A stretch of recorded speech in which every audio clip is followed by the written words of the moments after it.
Hello, I am Majid 2006. Welcome to the channel. What we are, why the most interesting psychological theories of love, why do people fall in love, and why are some forms of love long-lasting while others are so fleeting. Psychologists and researchers have proposed several different theories of love to explain how it forms as well as how it endures. Love is a basic human emotion, but understanding how and why it happens is not necessarily easy. In fact, for a long time, many suggested that love was something too primal, mysterious, and spiritual for science to ever fully understand. I will mention the most important ones here. Pay attention. The color wheel model of love. In his 1973 book The Colors of Love, psychologist John Lee compared styles of love to the color wheel. Just as there are three primary colors, Lee suggested that there are three primary styles of love. Ludus. Ludus comes from the Greek word meaning game. This form of love is conceived as playful and fun, but not necessarily serious. Those who exhibit this form of love are not ready for commitment and are wary of too much intimacy. So, it represents love as a game. Storge. Storge stems from the Greek term meaning natural affection. This form of love includes familial love between parents and children, siblings, and extended family members. This love can also develop out of friendship, where people who share interests and commitments gradually develop affection for one another. Therefore, it represents love as friendship. Eros. The term eros stems from the Greek word meaning passionate or erotic. Lee suggested that this type of love involves both physical and emotional passion. It represents love for an ideal person.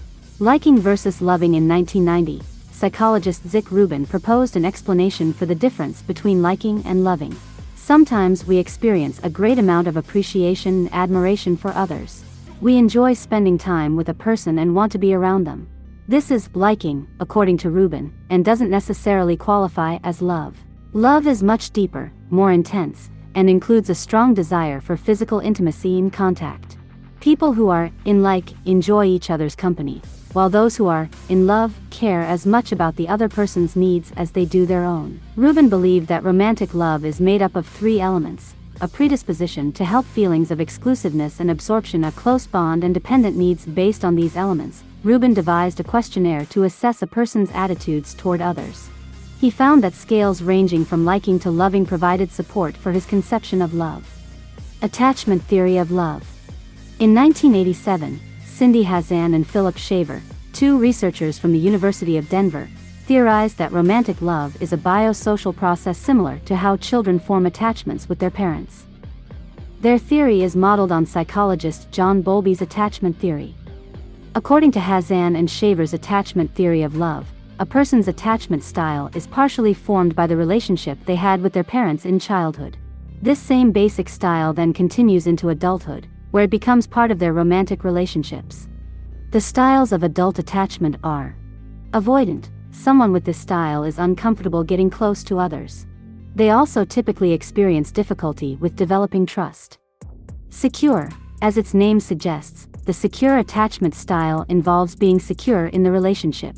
Someone who is secure has very few worries of abandonment or fears of someone else getting too close. Anxious/ambivalent. A person with this style often worries that their partner doesn't love them. Sometimes they want to be with their partner so much that it scares the other person away. Hazan and Shaver also proposed that one's experiences in love and attachment affect their beliefs, which affect their relationship outcomes. It is a cyclical process that can be okay for people with a more secure attachment style, but could also create issues for someone who is avoidant or anxious/ambivalent in their relationships. Based on Hazan and Shaver's research, secure attachment is the most common style. This is followed by the avoidant attachment style, then anxious/ambivalent attachment. Triangular theory of love. In 1986, psychologist Robert Sternberg proposed the triangular theory of love. Under this theory, love has three components: passion, commitment, intimacy. According to Sternberg's triangular theory, relationships built on two or more elements are more enduring than those based on a single component. Sternberg uses the term consummate love to describe combining intimacy, passion, and commitment. While this type of love is the strongest and most enduring, Sternberg suggests that this type of love is also rare. Different combinations of these three components result in different types of love. For example, Combining intimacy and commitment results in compassionate love, while combining passion and intimacy leads to romantic love. Compassionate versus passionate love. In 1988, psychologist Elaine Hatfield proposed that there are two basic types of love: compassionate love and passionate love. Passionate love is characterized by intense emotions, sexual attraction, anxiety, and affection. When these intense emotions are reciprocated, people feel elated and fulfilled, while unreciprocated love leads to feelings of despondency and despair. Compassionate love is characterized by mutual respect, attachment, affection, and trust. This love usually develops out of feelings of mutual understanding and shared respect for one another. Passionate love is transitory, according to Hatfield, usually lasting between 6 and 30 months. 7 Ideally, passionate love leads to compassionate love, which is far more enduring. While most people desire relationships that combine the security and stability of compassionate love with intense passionate love, Hatfield believes that this is rare.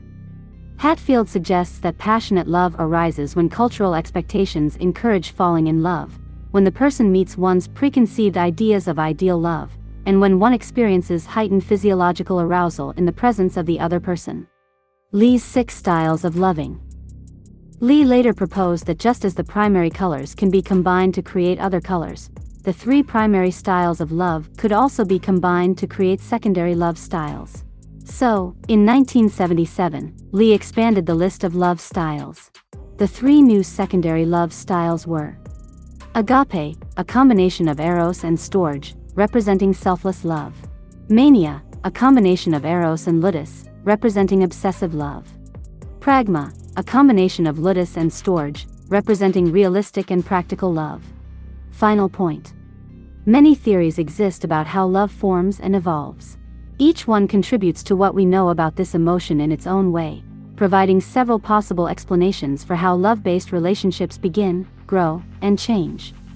It can be said that love is still a mysterious and uncontrollable event. I wish that if you fall in love, you will reach your love and not fall in love with the wrong person. I, Majid, wish you the best.